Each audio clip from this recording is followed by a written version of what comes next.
بسم اللہ الرحمن الرحیم۔ السلام علیکم ورحمۃ اللہ وبرکاتہ۔ آپ دیکھ رہے ہیں دین اسلام۔ ویڈیو شروع کرنے سے پہلے ہماری یہ گزارش ہے کہ اگر آپ نے ہمارا چینل ابھی تک سبسکرائب نہیں کیا تو برائے کرم ہمارے چینل کو سبسکرائب کر لیں اور بیل آئیکن کو دبا دیں تاکہ ہر آنے والی ویڈیو کا نوٹیفیکیشن آپ تک پہنچ جائے۔ جزاک اللہ خیرہ۔ حضرت سیدنا ابراہیم بن ادھم علیہ رحمۃ اللہ کی خدمت میں ایک شخص حاضر ہوا اور عرض کی، یا سیدی، مجھ سے بہت گناہ سرزد ہوتے ہیں، برائے کرم گناہوں کا علاج تجویز فرما دیجئے۔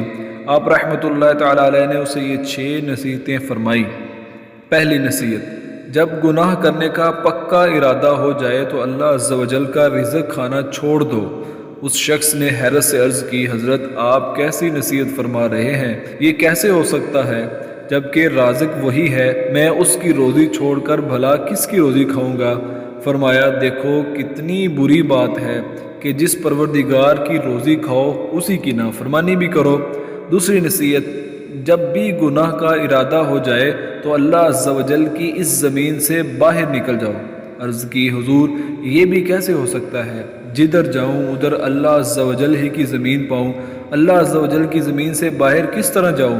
فرمایا، دیکھو کتنی بری بات ہے کہ اللہ عز و جل کی زمین میں بھی رہو اور پھر اس کی نافرمانی بھی کرو۔ تیسری نصیحت، جب پختہ ارادہ ہو جائے کہ بس اب گناہ کر ہی ڈالنا ہے تو اپنے آپ کو اتنا چھپا لو کہ اللہ عز و جل دیکھ نہ سکے۔ عرض کی، حضور یہ کیوں کر ممکن ہو کہ اللہ عز و جل مجھے دیکھ نہ سکے؟ وہ تو دلوں کے احوال سے بھی باخبر ہے۔ فرمایا، دیکھو کتنی بری بات ہے کہ تم اللہ عز و جل کو سننے والا اور دیکھنے والا بھی تسلیم کرتے ہو اور یہ بھی یقین کے ساتھ کہہ رہے ہو کہ ہر لمحہ مجھے اللہ عز و جل دیکھ رہا ہے، مگر پھر بھی گناہ کیے جا رہے ہو۔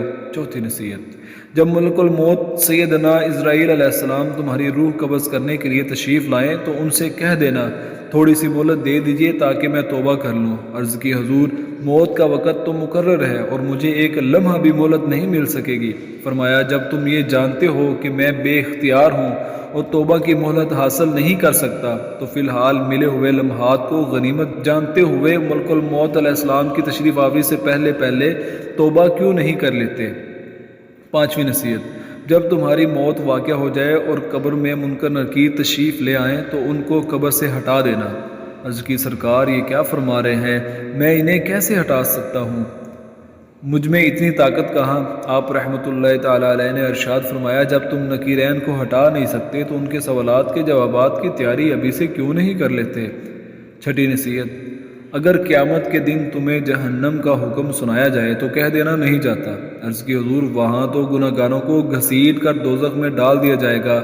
فرمایا، جب تم اللہ عز و جل کی روزی کھانے سے بھی باز نہیں آ سکتے، اس کی زمین سے باہر بھی نہیں نکل سکتے، اس سے نظر بھی نہیں بچا سکتے، منکر نکیرین کو بھی نہیں ہٹا سکتے، اور اگر جہنم کا حکم سنا دیا جائے تو اسے بھی نہیں ٹال سکتے، تو پھر گناہ کرنا ہی کیوں نہیں چھوڑ دیتے؟ اس شخص پر سیدنا ابراہیم بن ادھم علیہ رحمہ کی تجویز کردہ گناہوں کے علاج کی ان 6 نصیحتوں نے بہت اثر کیا۔ زارو قطار روتے ہوئے اس نے اپنے تمام گناہوں سے سچی توبہ کر لی اور مرتے دم تک توبہ پر قائم رہا۔ اللہ ہم سب کو سچی توبہ کرنے کی توفیق عطا فرمائے، آمین۔